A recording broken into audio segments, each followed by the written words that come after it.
जय हिंद। अर्चना competitive classes में आप लोग का स्वागत है। अभी हम लोग यूरोपीय कंपनियों के आगमन का पार्ट 2 पढ़ने जा रहे हैं। पार्ट 1 में हम लोगों ने पढ़ा है पुर्तगाल और डचों के बारे में, तो पहले आप लोग उस वीडियो को देख लीजिएगा। आज हम लोग पढ़ेंगे अंग्रेज और डेनिश के बारे में। किसके बारे में? अंग्रेज और डेनिश के बारे में। मेरा एक आप लोगों से रिक्वेस्ट है कि इस वीडियो को आप लोग पूरा देखिएगा। मैं पूरे विश्वास के साथ कह सकता हूं कि देखने के बाद से आपका चाहे स्टेट पीसीएस हो या कोई अन्य भी एग्जाम हो, जैसे एसएससी कांस्टेबल जीडी, सब कवर होगा, एक भी क्वेश्चन आपका नहीं छूटेगा। तो अभी हम लोग शुरू करते हैं अंग्रेजों के बारे में। जैसे पहले पुर्तगाली, डच या और भी कंपनियां आई, ये सभी लोग पूर्वी देशों के साथ व्यापार कर अधिकाधिक लाभ कमाए और इसी लालच में अंग्रेज भी आए थे।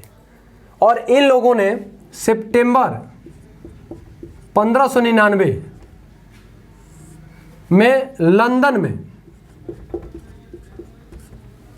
कुछ व्यापारी इकट्ठा हुए और लॉर्ड मेयर की अध्यक्षता में, किसके अध्यक्षता में इकट्ठा हुए? लॉर्ड मेयर की अध्यक्षता में इकट्ठा होकर पूर्वी द्वीप समूहों के साथ व्यापार करने के लिए एक सभा का आयोजन किए और उस सभा के द्वारा ही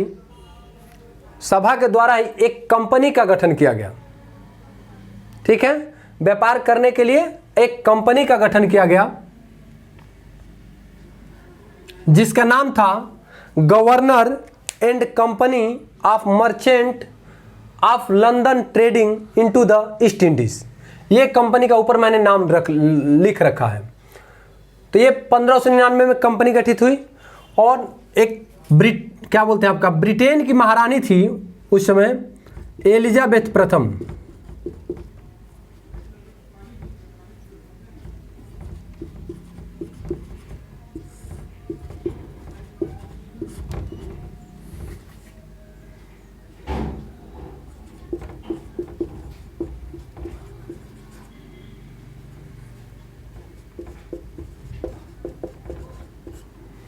इन्होंने 31 दिसंबर 1600 को 15 वर्षों के लिए एक व्यापारिक इनको अधिकार प्रदान कर दी।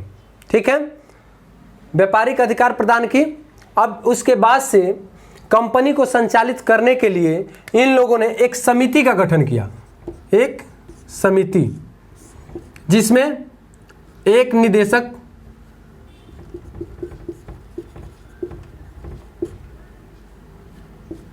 एक उपनिदेशक और 24 सदस्य, टोटल 26 लोग थे। ठीक है, जो कि कंपनी के कार्रवाइयों को संचालित करने के लिए समिति का गठन किया गया था। और इसे ही बाद में COD, कोर्ट ऑफ डायरेक्टर, जिसे निदेशक मंडल बोलते हैं। क्या बोलते हैं? निदेशक मंडल। एलिजाबेथ प्रथम का 1603 में मृत्यु हो गया और इनका उत्तराधिकारी जो बने जेम्स प्रथम इनके उत्तराधिकारी बने, जिनसे 1609 में कंपनी ने एक नवीन चार्टर प्राप्त किया, जिसे पुराने जो व्यापारिक अधिकार थे उन्हें शाश्वत बना दिया गया। और इस तरह से कंपनी 17वीं शताब्दी में बहुत ज़्यादा लाभ कमाई और यहाँ तक कि ब्रिटेन के राजा चार्ल्स द्वितीय को कंपनी ने 1,70,000 पाउंड का कर्ज दिया, जिसके बदले में व्यापार का बहुत ज़्यादा इनको अधिकार मिल गया। अब इन्हें किले बनाने, सेनाएं रखने, उसके बाद युद्ध करने, समझौते, न्यायिक, इस टाइप के एक अधिकार प्राप्त हो गए, जिसके बाद ये किसी भी दूसरे व्यक्ति जो कि पूर्वी देशों के साथ व्यापार करते थे उन्हें दस्तंदाज कहती थी। कंपनी ये क्या बोलती थी? दस्तंदाज, मीन्स दखल करने वाला, जबकि वो लोग अपने आप को स्वतंत्र सौदागर कहते थे।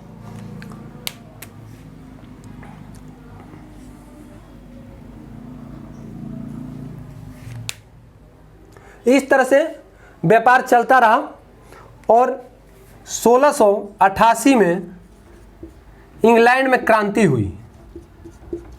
इंग्लैंड में क्रांति, जिसका कंपनी पर बहुत बुरा प्रभाव पड़ा, कंपनी के व्यापार पर। अब इसके तहत क्या हुआ कि इंग्लैंड क्रांति जो हुई और इसके तहत ब्रिटेन के सम्राट थे जेम्स द्वितीय, इनका तख्ता पलट दिया गया और इनके जगह पर विलियम तृतीय प्लस इनकी बीबी मेरी, ये लोग संयुक्त शासक बन गए। एक और इसका रिजल्ट रहा इंग्लैंड क्रांति का कि संसदीय सर्वोच्चता स्थापित की गई। क्या चीज? संसदीय सर्वोच्चता। और इसके तहत सत्ता में व्हिग पार्टी आई, जो कि एकाधिकार के पक्ष में कंपनी के नहीं थी। ये नहीं चाहती थी कि किसी एक कंपनी को व्यापारिक एकाधिकार दिया जाए। अब इसी का देन था कि जो स्वदेशी प्रतिद्वंदी थे, इन लोगों ने एक दूसरी कंपनी का गठन किया। एक कंपनी का इन लोगों ने गठन किया जिसका नाम था न्यू कंपनी। कौन सा गठित कर लिए? New company. तो यहां पे देखिए, अब न्यू कंपनी बन गई और न्यू कंपनी भी व्यापार में लगी रही। और पुरानी कंपनी तो व्यापार में लगी हुई थी, अपना एक अधिकार समझती ही थी। अब पुरानी कंपनी ने एक अधिकार समझते हुए ही इसके एक जहाज को, जिसका नाम था रेड ब्रिज, को व्यापार से रोक दिया, जिसका देन था कि ब्रिटिश संसद के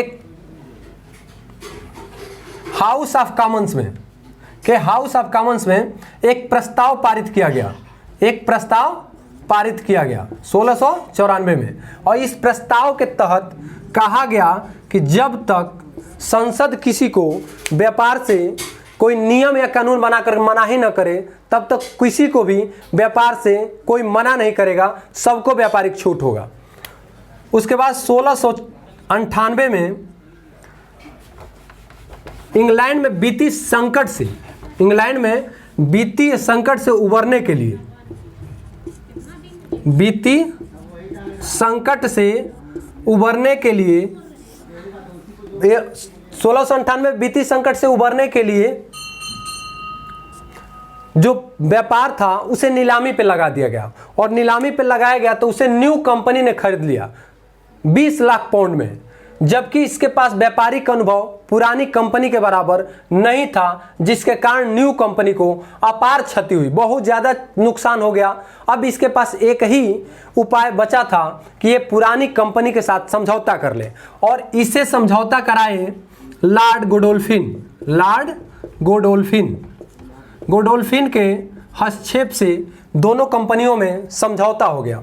और 1694 का प्रस्ताव का ही देन था कि 2 कंपनियां और स्थापित हो गई, 2 कंपनियां और बन गई। कब? 1698 में। एक कंपनी जनरल सोसाइटी और दूसरी जो कंपनी थी English company trading in the east, English company trading in the east, ये कंपनी गठित हो गई। ठीक है। अब इन सबको मिला करके 1708 में एक संयुक्त कंपनी, माने सभी को पुरानी कंपनी में मर्ज कर दिया गया, और इस तरह से the United Company of Merchant of London trading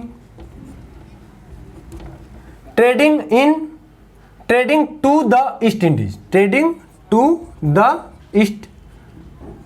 Indies, ये कंपनी गठित हो गई सबको मिला करके। और यह नाम आपका 1833 तक चलता रहा। 1833 के चार्टर द्वारा इसका शार्ट नाम जो है कर दिया गया ईस्ट इंडिया कंपनी। क्या? ईस्ट इंडिया कंपनी, ये बन गई ईस्ट इंडिया कंपनी। अब इसको जो व्यापारिक सफलताएं मिली थी, इसके बारे में, कंपनी को क्या व्यापारिक सफलता मिला, इसके बारे में हम लोग देखेंगे। तो कंपनी सबसे पहले पूर्वी द्वीप में जावा, सुमात्रा और मलक्का के लिए पहुंची। कहां पे? जावा, सुमात्रा और मलक्का के लिए पहुंची और इंडोनेशिया मसाला द्वीप से व्यापार में लगी रही। ठीक है, इसको थोड़ा मानचित्र से हम लोग देखते हैं। ये रहा है मलक्का, ये सब इंडोनेशिया वाला द्वीप। ठीक है, तो ये कंपनी लगी रही।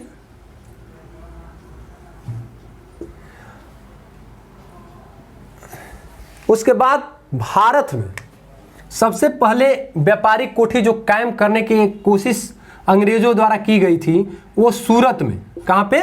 सूरत में 1608 में व्यापारिक कोठी कायम करने की कोशिश की गई, जिसमें एक अंग्रेज थे जिनका नाम था कैप्टन हॉकिंस। कैप्टन हॉकिंस, ठीक है, कैप्टन हॉकिंस ही वो व्यक्ति थे जो समुद्र के रास्ते से सबसे पहले भारत की जमीन पर कदम रखे। ये पहुंचे एक जहाज लेकर के, हेक्टर नामक जहाज। क्या थी? हेक्टर नामक जहाज लेकर के सूरत के बंदरगाह पे पहुंचे और पहुंचने के बाद यहां से पहुंच गए फिर मुगल दरबार में। मुगल दरबार में ये क्या बोलते हैं आपका, जेम्स प्रथम का पत्र लेकर के अकबर के नाम गए थे। किसका? जेम्स प्रथम, अकबर के नाम। किसके नाम से? अकबर के नाम से। लेकिन अकबर उस समय यहां पे मुगल सम्राट नहीं थे। उस समय जो सम्राट थे जहांगीर, इनका उत्तराधिकारी कौन था? जहांगीर। अब जहांगीर के पास पहुंचे और ये तुर्की भाषा जानता था। जो हॉकिंस था ये तुर्की भाषा जानता था, लेकिन इसने फारसी में बात किया और इसे जहांगीर ने 400 मनसब प्रदान किया। और 400 मनसब प्रदान किया हॉकिंस ने, जबकि इससे सूरत में एक व्यापारिक कोठी कायम करने की भी आज्ञा मांगी, जिसे पहले तो इन्होंने आज्ञा दे दिया, लेकिन सूरत के जो सौदागर थे प्लस पुर्तगीज व्यापारी, इन लोगों ने विरोध कर दिया, जिसके कारण यह आदेश इन्हें रद्द करना पड़ा। क्योंकि पुर्तगीज जो थे 16वीं सदी में बहुत बड़े जल शक्ति, उनके पास कहा जाए तो हिंद महासागर पर एक तरह से पुर्तगीज शक्ति का ही स्थापना हो गया था। और इधर अगर जल में कोई भी समुद्र में जहाज लेकर के जाता था तो सबसे पहले इनसे परमिट लेना पड़ता था। ठीक है, और आर्मेड काफिला व्यवस्था इनकी चलती थी। जब इनकी जहाजें किसी की जाती थी तो उसकी सुरक्षा के लिए आर्म्ड के साथ लोग, इनके जो व्यापारी थे चाहे जो सुरक्षा कर्मी थे, वो लगे रहते थे। तो अकबर भी इनसे परमिट लेना था, इतनी ज़्यादा ये ताकतवर थे समुद्र में। तो इसी कारण से जहांगीर ने भी इसे रद्द कर दिया। अब 1611 में एक कैप्टन थे जिनका नाम था मैडिल्टन। कैप्टन मैडिल्टन, ये स्वाली में, सूरत में स्वाली तट है। आप पूछेंगे तो कोई भी बताएगा, वहां पर ऐसे ही खुला है, एक दो बोटें मिल जाएगी तो मिल जाएगी। स्वाली द्वीप पर कैप्टन मैडिल्टन ने क्या किया, पुर्तगीज की एक जहाजी बेड़े को परास्त कर दिया, और जिससे जहांगीर खुश हो गया। और खुश हो करके 1613 में, ठीक है, 1613 में इन्हें यहां पे अस्थाई व्यापारी कोठी स्थापित करने का आज्ञा दे दिया। क्या? अस्थाई व्यापारी कोठी स्थापित करने के लिए पहले प्रयास किया गया था 1608 में। अब इसके बाद से ये जो अंग्रेज थे आ गए मछलीपट्टनम 1611 में। 1613 से पहले 1611 में मछलीपट्टनम में आए और यहां पर एक व्यापारिक कोठी कायम किए। व्यापारिक कोठी कायम किए और यहां से जो फुटकर कपड़े बेचने वाले जो व्यापारी थे, इन कपड़ों को खरीद करके ये बांटम और इधर फारस की खाड़ी, कहां तक लेके जाता था? फारस की खाड़ी तक। ठीक है, यहां पे व्यापार करते थे। अब यहां पे इन्हें डचों द्वारा प्लस लोकल अधिकारियों द्वारा मछलीपट्टनम में भी परेशान किया जाने लगा। पैसे के लिए टैक्स लेने लगे ये लोग, जबरदस्ती पैसा लेने लगे इनसे व्यापार के लिए। अब इस परेशानी से ये लोग एक सुरक्षित स्थान की खोज में थे कि ऐसा स्थान मिले जहां पे हम व्यापारिक कोठी कायम करें और वहां हमें कोई परेशान न करे और व्यापार से ज़्यादा से ज़्यादा लाभ कमाएं। तो 1613 में सूरत में हुआ था और 1626 में इन्होंने अरमा गांव, कहाँ पे? अरमा गांव जो पुलिकट के बगल में था। अरमा गांव पूर्वी तट पर ही पड़ता था। अरमा गांव में दूसरी व्यापारिक कोठी कायम की, लेकिन यहां भी इनको इन परेशानियों से छुटकारा नहीं मिला, जिसके कारण ये फिर 1632 में गोलकुंडा, ये गोलकुंडा राज्य के ही बंदरगाह था मछलीपट्टनम, तो गोलकुंडा के जो राजा थे, गोलकुंडा के सुल्तान ने शाही फरमान जारी किया, शाही फरमान, और इसके तहत 500 पैगोड कर के बदले इन्हें गोलकुंडा राज्य के जितने भी पोर्ट ट्रस्ट थे उन पे इन्हें व्यापारिक छूट प्रदान कर दिया। ठीक है, अब जितने भी पोर्ट ट्रस्ट थे यहाँ पे व्यापारिक छूट इन्हें मिल गया। इसके बाद फिर भी इनका पीछा नहीं छोड़ रहा था, जो पहले से परेशानियां चल रही थी इनको व्यापार में। अब 1639 में एक अंग्रेज था फ्रांसिस डे, क्या नाम था उसका? Francis day. इसने क्या किया कि चंद्रगिरी के राजा से, ठीक है, मद्रास को पट्टे पे ले लिया, मद्रास को पट्टे पे ले लिया और यहीं पर एक कोठी का स्थापना किया, किलाबंद कोठी का, ठीक है, जिसका नाम था Saint George, Fort Saint George, Fort Saint George. इस कोठी का क्या नाम था? Fort Saint George. यही मद्रास प्रेसिडेंसी कही जाती है, फोर्ट सेंट जॉर्ज। ठीक है, तो 39 में इसका स्थापना हुआ। उसके बाद फिर देखते हैं आगे 1615 में, ठीक है, 1615 में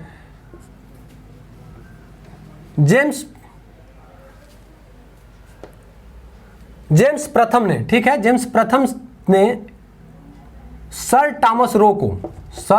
टॉमस रो जहांगीर के दरबार में भेजा था, जिसने भी कुछ व्यापारिक छूट प्राप्त की। ठीक है, से कुछ व्यापारिक छूट प्राप्त की और इस तरह से ये फिर पूर्वी तट पर भी कई व्यापारिक कोठियों का स्थापना किए, जिसमें आप देखेंगे तो 1633 में जो महानदी है उड़ीसा में, महानदी के मुहाने पर कई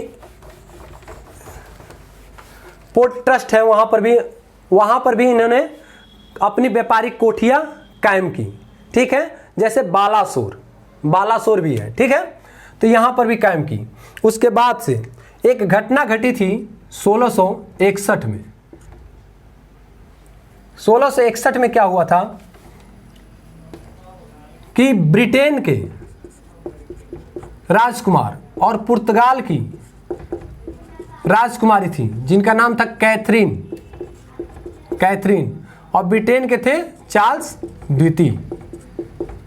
इन दोनों का वैवाहिक संबंध स्थापित हुआ और पुर्तगालियों ने मुंबई को दहेज के रूप में चार्ल्स द्वितीय को दे दिया, जिसे चार्ल्स द्वितीय ने 1668 में कंपनी को क्या किया? ये कंपनी को 10 पाउंड वार्षिक किराए पर दे दिया। ठीक है, और 1687 में जो मुंबई था, सूरत की जगह पे मुख्य व्यापारिक कॉलोनी बन गई।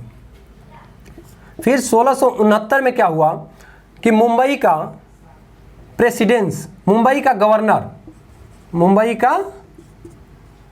गवर्नर और सूरत का प्रेसिडेंस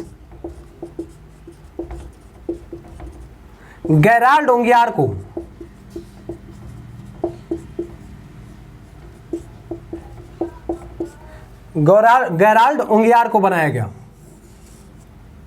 ठीक है, इस तरह से गेराल्ड उंगियार ने ही देखा जाए तो इसकी स्थापना किया।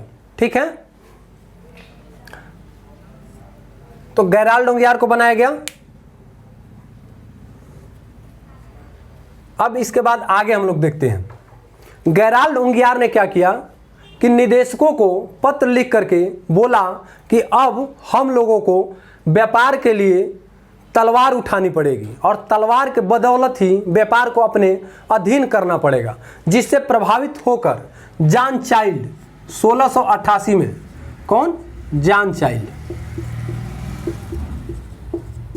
ये पश्चिमी जो तट था, पश्चिमी तट पे जितने भी मुगल जहाजें थीं उनको पकड़ लिया, प्लस फारस की खाड़ी और लाल सागर पर अपना कैप्टन भेज दिया, और जो लोग जा रहे थे मक्का मदीना तीर्थयात्री, इनकी जहाज को भी पकड़ करके तीर्थयात्रियों को बंदी बना लिया। जिसकी सूचना जब औरंगजेब को मिली तो औरंगजेब ने एक सेना भेजी जो जॉन चाइल्ड को बुरी तरह से पराजित किया, और पराजित करने के बाद यह माफ़ी मांगा। माफ़ी मांगने के बाद इसके एवज में 1.5 लाख रुपये दिया। ठीक है, इसके हार जाने के रूप में कितना दिया? 1.5 लाख रुपया।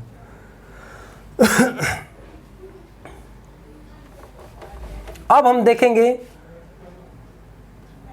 मुंबई हो गया, मद्रास हो गया। ठीक है, अब हम बंगाल की तरफ जाएंगे। तो बंगाल की तरफ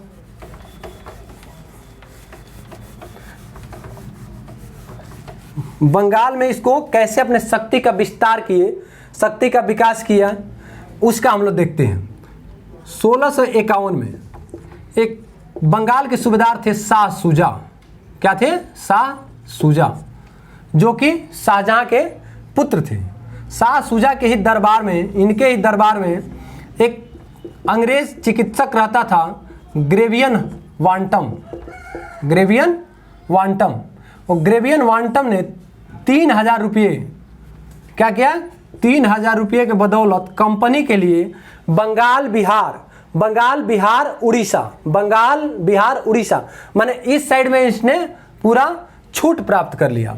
उसके बाद 1656 में एक निशान जाहिर करके, निशान के साथ इन्हें फिर दोबारा छूट दे दिया गया। और 1672 में एक बंगाल के सूबेदार थे शाइस्ता खां।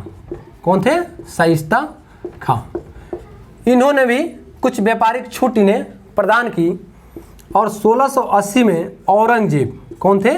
औरंगजेब, जो मुगल सम्राट थे, ये एक फरमान जारी किए और उसमें कहा गया कि कंपनी के लोगों को कोई भी व्यक्ति परेशान नहीं करेगा किसी भी टैक्स के लिए।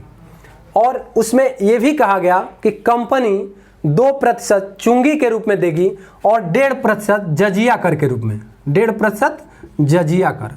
जजिया कर किस पे लगाया गया था? जाता था गैर मुस्लिमों पे, जो मुस्लिम नहीं है उसके सिवा सब पे जजिया कर लगाया जाता। तो इस तरह से अब अंग्रेज परेशान हो गए, कर दे करके टैक्स आप लोग देखे ही, इधर भी पूरा देते रहे, भागते रहे, यहाँ भी उनको देना पड़ रहा है। इधर जब इच्छा कर तब औरंगजेब इनको पीट दे। यहाँ पे लूटपाट करते रहते थे। इधर से मराठा भी मजबूत थे और इधर से मुगल भी। माने एक तरह से इनका वो स्थिति हो गया था कि मंदिर का घंटा वाला, कि जो आए वो बजा करके चला जाए। अब इन लोगों ने अपने ताकत के बदौलत 1686 में क्या किए कि हुगली को लूट लिए। बोले कि अब ताकत का इस्तेमाल करना पड़ेगा। हुगली को लूटा। हुगली को जब इन लोगों ने लूट लिया और इसकी सूचना औरंगजेब को मिली, तो औरंगजेब एक सेना के साथ आया और इन्हें बुरी तरह से पराजित किया और भागने पर मजबूर कर दिया, जो कि नदी के रास्ते ज्वारंतग्रस्त एक छोटा सा द्वीप था, वहां पर जाकर के लोग रुके। अब इन लोग का ये दशा थी अंग्रेजों की कि लूट पड़े तो टूट पड़ो और मार पड़े तो भाग चलो। तो ये हमेशा यही काम कर रहे थे। अब उसके बाद से 1687 में जाप चरनाक, कौन थे? जाप चरनाक। अब ये जब चले गए वहां पे, तो अब ये आने के लिए परेशान थे। तो जाप चरनाक के द्वारा इनके बीच में समझौता कराया गया और फिर ये वापस आए कहाँ पर, सूतानती। 1690 में सूतानती में ही जाप चरनाक ने एक व्यापारिक कोठी कायम की। क्या? एक कोठी बनाई और वही ब्रिटिश भारत का भावी राजधानी बना। ठीक है, 1690 में सूतानती में। इसके बाद से 1691 में इब्राहिम खां थे। ठीक है, 1691 में इब्राहिम खां,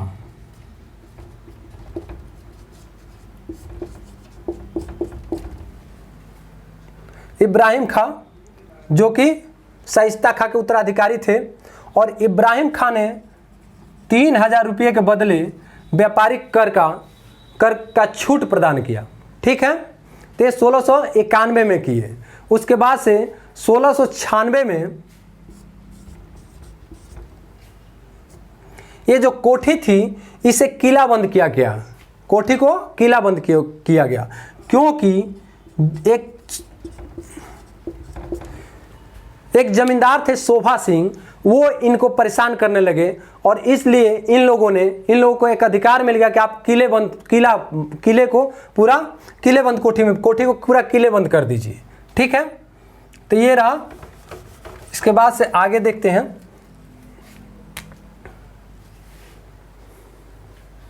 1698 में अजीम उस शान, अजीम उस शान ने क्या किया कि सूतानती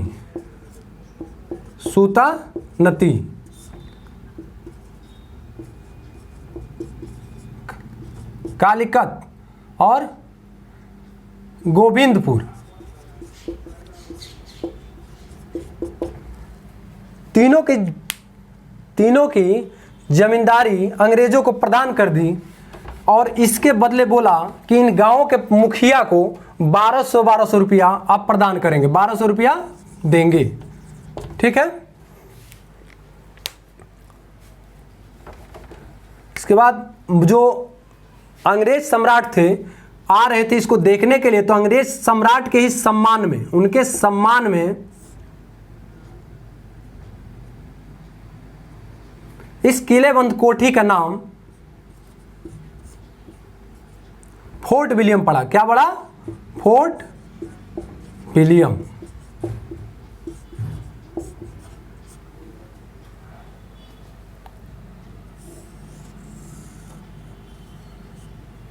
फोर्ट विलियम जो कि एक प्रेसिडेंसी बनी, पहली प्रेसिडेंसी बन गई 1700 में।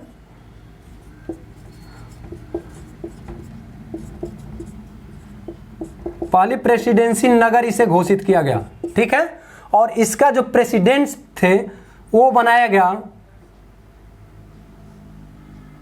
चार्ल्स आयर को, चार्ल्स आयर। ठीक है, किसको बना दिया गया? चार्ल्स आयर को। और इस तरह से 1774 से लेकर के, ठीक है, और 1911 तक ब्रिटिश भारत का यह राजधानी रही।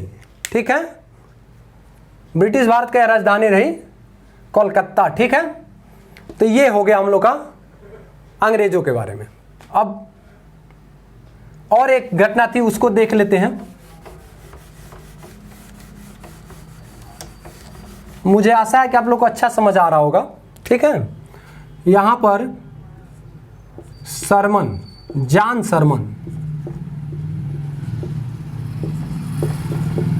सरमन मिशन, इस 1715 में जॉन सरमन को एक दल का अध्यक्ष बना करके और इन्हें मुगल दरबार में भेजा गया। औरंगजेब के समय में प्राप्त छूट प्लस इन्हें बंगाल में सिक्के ढालने और प्लस कलकत्ता के आसपास 38 गांवों का जमींदारी प्राप्त करने के लिए भेजा गया था जॉन सरमन को। और जॉन सरमन के साथ में हैमिल्टन गए, विलियम हैमिल्टन, जो कि एक सर्जन थे। क्या थे? सर्जन। और एक द्विभाषी थे शाहूर, वो भी गए थे। जाने के बाद विलियम हैमिल्टन जब गया दरबार में, तो वहाँ पे मुगल दरबार में फर्रुख सियर, उस समय कौन था? मुगल शासक फर्रुख सियर, जिसे घृणित कायर भी बोला जाता है। फर्रुख सियर की एक दर्दनाक बीमारी छुड़ाने में इसे सफलता मिली, और जिसके बदले में, ठीक है, जिसके बदले में इन्हें शाही फरमान, जब ये खुश हो गया, बीमारी इसकी छूट गई, तो खुश होने के बाद शाही फरमान जारी किया, जिसके तहत 3000 रुपये के बदले बंगाल में इन्हें पूरा व्यापारिक छूट मिल गया व्यापार करने का, और 10,000 के बदले सूरत में मुफ्त व्यापार मिल गया, बहुत मुफ्त व्यापार का छूट। 3000 में बंगाल में मुफ्त व्यापार का छूट, और 10,000 में सूरत में। और तीसरा, मुंबई में ढाले गए सिक्के को पूरे मुगल शासन में या पूरे मुगल साम्राज्य में चलाने का आदेश मिल गया। इसे ही एक ब्रिटिश इतिहासकार थे, और इसे कंपनी का मैग्ना कार्टा बोले। क्या बोले? कंपनी का मैग्ना कार्टा, जिसके तहत बंगाल के में इनको शक्ति तो मिल ही गया, और इसके तहत पूरे भारत में भी शक्ति प्रसार का एक तरह से मौका मिल गया। ठीक है, तो ये रहा। अब इसके बाद हम लोग पढ़ेंगे अंग्रेजों के बारे में। तो पढ़ ही लिए कैसे मद्रास, मुंबई और बंगाल प्रेसिडेंसिया बनी, ये आप लोग का क्लियर हो गया। उसके बाद कैसे कैसे व्यापारिक कोठी कायम किए लोग। सबसे पहले 1608 में कोशिश की सूरत में, लेकिन 1611 में यहाँ पे विरोध हुआ, नहीं कर पाए। 1611 में इन्होंने पूर्वी तट, जो कोरोमंडल तट है, अब इस पे मछलीपट्टनम में पहला व्यापारिक कोठी कायम करने में इनको सफलता मिली 1611 में। और 1613 में सूरत में अस्थायी रूप से कोठी स्थापित की। इसमें कई बार क्वेश्चन आता है कि अस्थायी रूप से कोठी कहाँ पर स्थापित किए थे, या इसके पहली कोठी इन लोगों ने कहाँ स्थापित की थी। तो अब हम लोग पढ़ेंगे डेन यानी डेनिस के बारे में। ये आए थे 1616 में, ठीक है, लेकिन इन लोगों ने व्यापारिक कोठी कायम की थी 1620 में। कहाँ पे?